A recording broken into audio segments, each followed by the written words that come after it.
हे, एक बार आप जहां पर भी बैठ के इस वीडियो को देख रहे हो, आप अपनी चारों तरफ नजरें घुमा कर देखो। हो सकता है कि जिस सिचुएशन में आप अभी प्रेजेंट हो उसके पीछे कोई बहुत बड़ा रीजन हो या बहुत सारी सीक्वेंसेस ऑफ रीजन हो, और आपके दिमाग में भी शायद ये ख्याल आता होगा कि लाइफ क्या सच में बहुत ज्यादा रैंडम है, या there is a reason behind your current state of living. Maybe like a hidden pattern जो आपको दिखाई नहीं देता हो, एक ऐसा पैटर्न जिसे लोग गॉड्स एल्गोरिदम बुलाते हैं। बर्जर्क एक एनिमे और मांगा सीरीज है जिसके यूनिवर्स की सबसे खास बात यह है कि वो लॉ ऑफ कॉजैलिटी के ऊपर बेस्ड है। अब लॉ ऑफ कॉजैलिटी का सिंपल मतलब ये है कि हर किसी इंसिडेंट के पीछे कोई ना कोई कॉज या कारण होता है। Every cause has a effect. और साइंस और फिलोसफी में इसी प्रिंसिपल का यूज होता है ये समझने के लिए कि आखिर चीजें होती क्यों हैं। और डिटेक्टिव्स भी कहीं ना कहीं इसी प्रिंसिपल को यूज करके क्राइम डिड्यूस करते हैं। और साइंटिस्ट इस प्रिंसिपल के बेसिस पे कहीं ना कहीं ये असम्पशन लगाते हैं कि कहाँ पे प्लैनेट एग्जिस्ट करते हैं और कहाँ पे नहीं। और लॉ ऑफ कॉजैलिटी को आप कहीं ना कहीं रियल लाइफ में भी देख सकते हो। सपोज अपनी एग्जांपल के ऊपर ले लो कि हो सकता था आप जेई या नीट की प्रिपरेशन कर रहे थे पर आपसे वो पेपर क्रैक नहीं हो पाया, and then you went into a normal college और वहां पे आपको सर्टेन दोस्त मिले जिन्होंने आपकी लाइफस्टाइल को इन्फ्लुएंस किया, and because of that you are in your current position. It is very similar to butterfly effect और केओस थ्योरी। इसमें कहा जाता है कि एक छोटा सा डिसीजन चेन रिएक्शन क्रिएट कर देता है। अब बटरफ्लाई इफेक्ट का एग्जांपल ये भी हो सकता है कि करंट सिचुएशन जो यूएसए और ईरान के बीच में है, दैट हैपेंड बिकॉज 3-4 हजार साल पहले एक इंसान ने ये डिसाइड किया that he wanted to be anti Veda, और जब उसने एक न्यू फिलोसफी को जन्म दिया उसकी वजह से आज दुनिया में वर्ल्ड वॉर 3 की स्थिति पैदा हो रही है। I know it sounds very absurd but that is with the chaos theory. हम लोग ये असम्पशन लगाते हैं कि एक छोटे से अननोटिसेबल डिसीजन के कारण बहुत बड़े इफेक्ट्स पड़ते हैं फ्यूचर में। नो सपोज अगर हम इस लॉ ऑफ कॉजैलिटी को अपने यूनिवर्स पे भी अप्लाई करते हैं, राइट, तो ये कहा जा सकता है कि जो भी इंसिडेंट हो रहे हैं हमारे आसपास हमारी लाइफ में, आपकी लाइफ में या आपके आसपास दुनिया में, there was a certain reason behind it, and behind that reason there was a reason. और इस तरीके से एक सीक्वेंस फॉर्म होता जाता है जिसके तहत आपकी लाइफ में अभी प्रेजेंट सिचुएशन घट रही है। अब हो सकता है कि आपको ये सारे सीक्वेंस रैंडम लगे, but what if I tell you that there might be a possibility कि यहाँ पे सच में कोई हिडन पैटर्न हो, एंड देयर वाज समथिंग और समवन व्हिच स्टार्टेड इट। और इसी हिडन पैटर्न को गॉड्स एल्गोरिथम कहा जाता है। अब मैथमेटिक्स में गॉड्स इक्वेशन उस सीक्वेंस या फॉर्मूला को कहा जाता है जिसको अगर हम किसी सम पे अप्लाई करते हैं तो हम कम से कम टाइम पे उसका परफेक्ट आंसर निकाल पाते हैं। बस कंडीशन ये होती है कि हमें एग्जैक्ट स्टेप्स फॉलो करने होते हैं। अब लाइफ के भी कॉन्टेक्स्ट में गॉड्स एल्गोरिथम को इसी तरह समझा जा सकता है, like it's a hidden sequence जिसको अगर हम लोग राइटली फॉलो करते हैं then it brings us the best result. बस कंडीशन ये होती है कि हमें उस एल्गोरिथम पे ट्रस्ट करना होता है और वो एक्शन जरूर लेने होते हैं। अब now because our perspective is limited और हम लोग 3 डायमेंशनल बीइंग है, we can not comprehend past, future और present at the same time, तो हमें लग सकता है कि हमारी लाइफ में जो भी इंसिडेंट हो रहे हैं वो रैंडम हो और वो सेंस नहीं बनाते हो सकता है कि हमें ये भी लगे कि लाइफ का कोई मीनिंग नहीं है। पर अगर हम शायद 4 डायमेंशनल बीइंग होते, 4th डायमेंशन यहाँ पे टाइम को हम लोग कह सकते हैं, and if we were able to perceive time, past present future all at the same time, शायद तो हमें लगता है कि जो भी ये सीरीज ऑफ सीक्वेंस चल रहा था शायद वो हमारे लिए बहुत ही ज्यादा लॉजिकल और मीनिंगफुल था।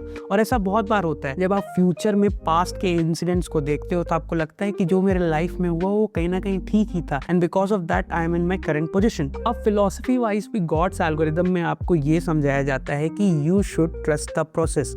आपको उस प्रोसेस के ऊपर ट्रस्ट करते हुए अपना काम करना होता है और ये एक्सपेक्ट करना होता है कि एंड में सब कुछ अच्छा ही होगा। और जब इंसान इस माइंडसेट के साथ चलकर काम करते जाता है, you know, when he follows that path, तो अल्टीमेटली उसकी लाइफ अपने आप ही राइट डायरेक्शन में अलाइन होती चली जाती है। और फिर जब आप फ्यूचर में नोटिस करते हो अपने इस पूरे लाइफ की जर्नी को, तो आपको समझ में आता है कि भाई मेरे साथ जो भी हो रहा था वो अच्छे के लिए ही था। अब हाँ, कोई ये भी कह सकता है कि God's algorithm is very much inspired from Bhagavad Gita, जिसमें Krishna who is God Arjun से, जो कि ह्यूमैनिटी को रिप्रेजेंट करता है, उनको इंस्ट्रक्शन देते हैं कि you are suppose to follow your path, everything is already been done, result पहले से ही डिक्लेयर्ड हो चुका है, वो कहीं ना कहीं सेट है, तुम्हें बस वो काम करना है। Now you have the option to follow that path. देखो वो रिजल्ट तो किसी भी फॉर्म में आने ही वाला है, पर अगर तुम उस पाथ को फॉलो करते हो then you will be the winner in that situation. अब इस सिचुएशन में God himself is telling you that ये डिसीजन कहीं ना कहीं लिए जा चुके हैं, there are always infinite possibilities. अब आप किस पाथवे को फॉलो करते हो that depends on you, but if you follow that pathway which is meant for you,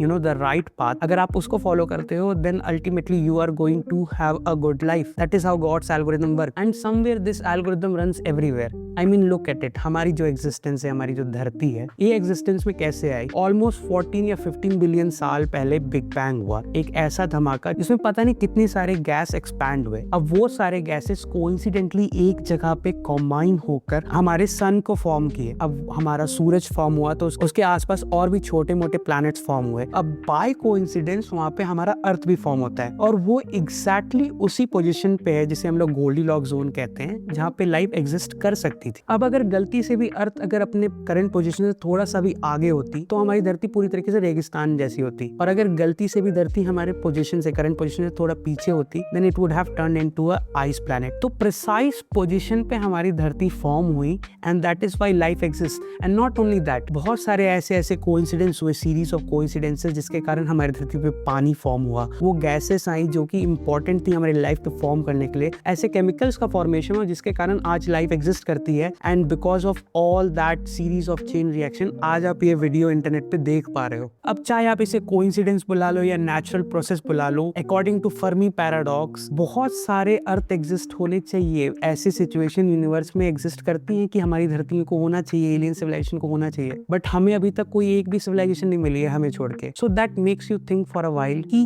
ये सीक्वेंसेस के कारण आज हम लोग एग्जिस्ट करते हैं। This point makes scientist and atheist also ponder for a while. कभी ना कभी तो हम लोगों को ये बात सोचने पे मजबूर कर ही देती है कि सही में ये बहुत सारे कोइंसिडेंसेस राइट टाइम पे हुए हैं जिसकी वजह से आज हमारी लाइफ इस स्टेट पे है। तो अगर करोड़ों साल पहले कुछ स्टार्स फटे नहीं होते तो शायद आज आप ये वीडियोस देख नहीं रहे होते। Now you know about this concept of God's algorithm. तो अब अगर आपको लाइफ कभी भी कंफ्यूजिंग लगे या आप अपना होप हारने लगो, आपको लगे कि लाइफ बहुत ही chaotic या रैंडम जा रही है, तो अपने दिमाग में ये बात जरूर एक बार लाना कि there is a hidden sequence और पैटर्न बिहाइंड इट। और अगर आप उस प्रोसेस को ट्रस्ट करते हो तो एंड में अल्टीमेटली सब कुछ आपके लिए अच्छा ही होने वाला है। देयर इज समवन और something, there is a sequence और algorithm that is running everything at a precise position, जिसके कारण सब कुछ कहीं ना कहीं सही चल रहा है अल्टीमेटली, और वो एल्गोरिदम आपकी लाइफ को भी गवर्न करता है। और अगर अभी तक आप खा पा रहे हो, there is a roof above your head, if you are earning something, if you have parents, then I think you should be grateful for the life that you are having right now.